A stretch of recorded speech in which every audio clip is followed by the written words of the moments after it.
Hey guys, Tony here, hope you're all staying safe and well.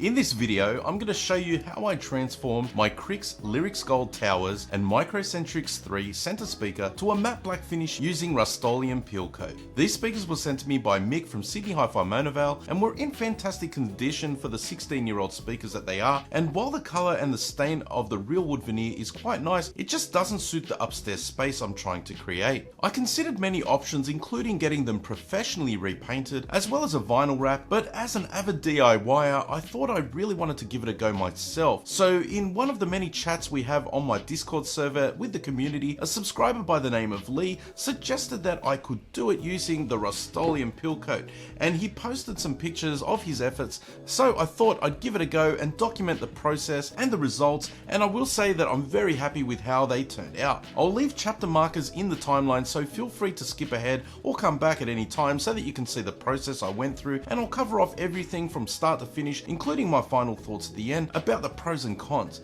But anyway, let's not waste any more time, let's get into the video. So what we have here is the Rustoleum peel coat.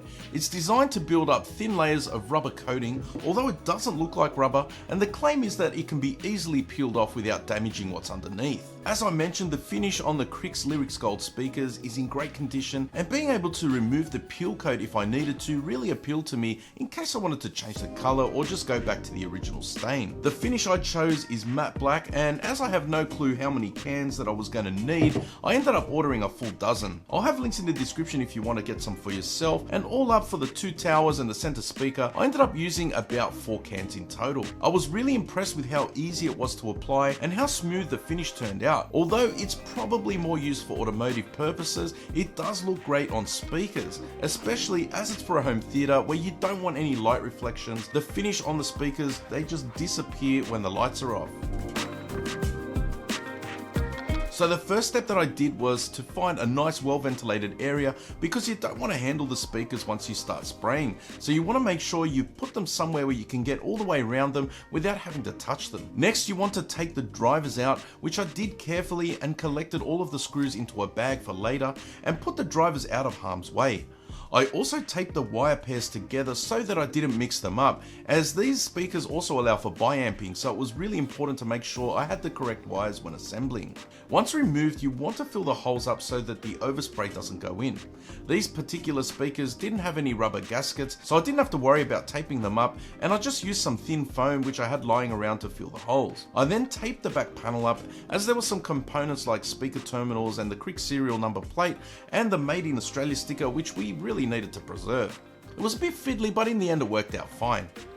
Once this was done, I gave the speakers a final wipe down, as I'd already cleaned them prior to going on camera, just to remove any of the excess dust.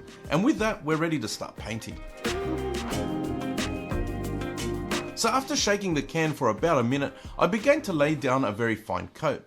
I'd say it was around 15% coverage, making sure to go in the same direction, up and down. This first coat will look like a fine mist, and it's important because it will help the following coats you make to bind to it. After waiting about 5 minutes, I continued with a second coat, and around 20% coverage, again waiting for about 5 minutes for it to dry. I kept repeating the process until I had full coverage and I couldn't see any of the stain showing through.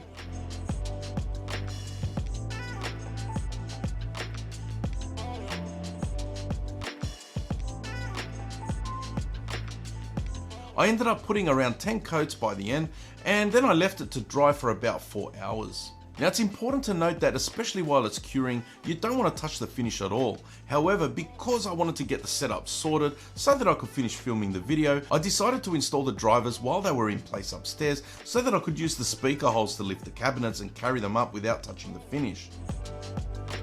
Once I had them in the perfect position, I reinstalled all of the drivers and the job was done.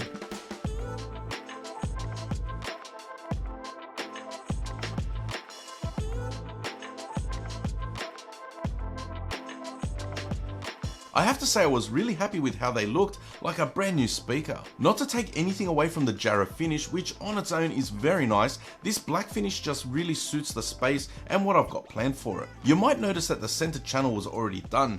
I decided to do that one off camera prior to making the video, and also tested on some scrap wood before that. So by the time I got to the towers, I had a little bit of practice under my belt. So let's look at the pros and cons of this project.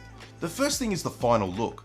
I think the finish looks sensational. It doesn't look like rubber, and especially on the speakers, they look like they were made that way from the factory.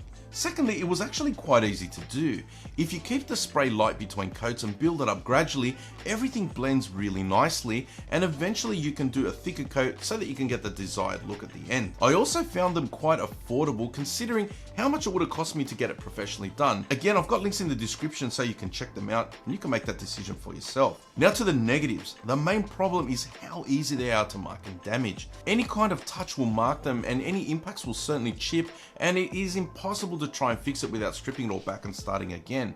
It does harden over time, so just make sure you don't touch it in the first day or two. Considering speakers are a set and forget type of product, I knew that it would be fine. Once they were in place, they won't be touched. My kids are old enough now not to go and do that sort of stuff, so I was very happy with the decision that I made to go with the Rustoleum peel coat to finish my speakers. Now when I'm sitting there in the dark, they just disappear. So yeah, if you're interested and you want to do this for yourself, make sure you check out the Rustoleum peel coat. If you liked the video guys, make sure you smash the like button for me and let me know what you think of the end result down in the comments section. I have another video coming very soon. It's in the works right now on this setup. I go into a little bit more detail about the ultra short throw projector and whether or not I think it's worth getting. So make sure you subscribe to the channel if you don't want to miss that one. Anyway guys, a very big thank you for watching, but that's it for this one. You'll catch me in the next one. Bye for now.